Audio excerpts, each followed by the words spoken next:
كل نفس ذائقة الموت. Mohon nasihat untuk kami para penuntut ilmu yang sedang futur. Apakah harus kami lakukan ketika futur itu datang? Futur itu artinya tidak bersemangat. Itu futur. Nah itu kadang ada suatu sisi bersifat manusiawi pada manusia. Ya, karena itu di Musnad Imam Ahmad dari Abdullah bin Amr bin As juga datang dari seorang sahabat tidak disebut namanya. Dua orang sahabat yang meriwayatkan dari Nabi SAW. Rasulullah SAW bersabda, Inna likulli amalin syirra, wa likulli syirratin fatra. Faman kanat fatratuhu ila sunnati, faqad ihtada. Wa man kanat ila ghairi dhalik, faqad halak. Sungguhnya di belakang setiap amalan, sungguhnya pada setiap amalan ada syirrah. Seorang bersemangat. Kemudian di belakang setiap semangat ada fatrah. Ini lesu namanya, masa futur ini. Ada fatrah. Tapi pada saat dia futur, di sini kita harus mengontrol diri. Ya, kalau fatrahnya, futurnya itu tetap di atas sunnahku, maka dia mendapat hidayah. Dia mendapat apa? Hidayah. Ya, anggaplah misalnya dia menuntut ilmu, malas. Tapi dia kerjanya puasa, sholat di malam hari. Nah, ini dialih profesi kepada hal yang apa? Lebih bagus. Ya. Dia hafal Al-Quran, ini nggak mau masuk-masuk nih.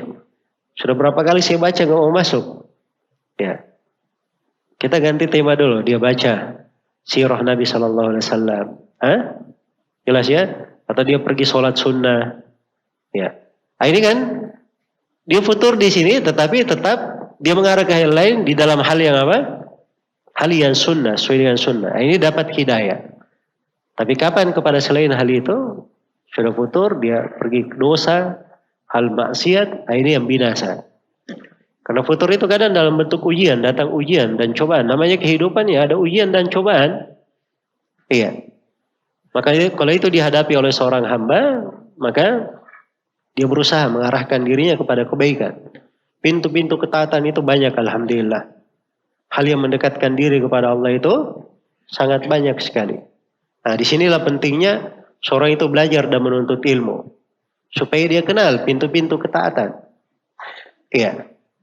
Ada pintu-pintu ketaatan itu terlihat pada zahir, pada badan, anggota badan, gerakan, amalan. Ada yang dalam bentuk lisan. Ada pintu ketaatan terkait dengan hati. Nah, ini yang terkait dengan hati ini paling banyak amalan ketaatan di dalam hati. Dan itu sangat menakjubkan sekali. Karena itu Abu Darda radhiyallahu taala anhu disebutkan kebanyakan ibadahnya adalah tafakkur. Abu Darda. Ya, dia tidak terlihat misalnya banyak sholat dan seterusnya, tapi beliau banyak merenung. Banyak merenung. Nah, itu amalan-amalan hati yang besar di situ. Dari rasa cinta, rasa harapan, rasa takut kepada Allah Subhanahu wa taala, kerinduan berjumpa dengan Rabb-nya dan sebagainya dari ibadah-ibadah di dalam hati. Nah, ini kalau dia kenal pintu-pintu ibadah, futur itu biasanya hanya mendekati orang yang cuma kenal 1, 2, 3 ibadah saja. Ya dia sudah bolak-balik di situ, akhirnya dia menganggap bahwa dirinya ini bosan dengan hal tersebut. Tapi kalau dia mengenal banyak pintu ibadah, maka insyaallah taala futur itu lebih apa? Lebih mudah untuk dia hindari.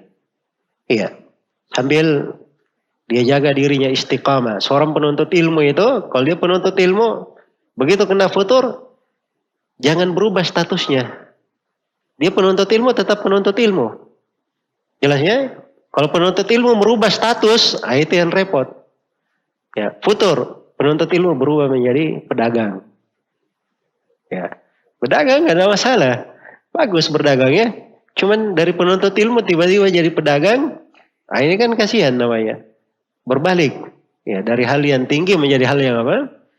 Hal yang rendah.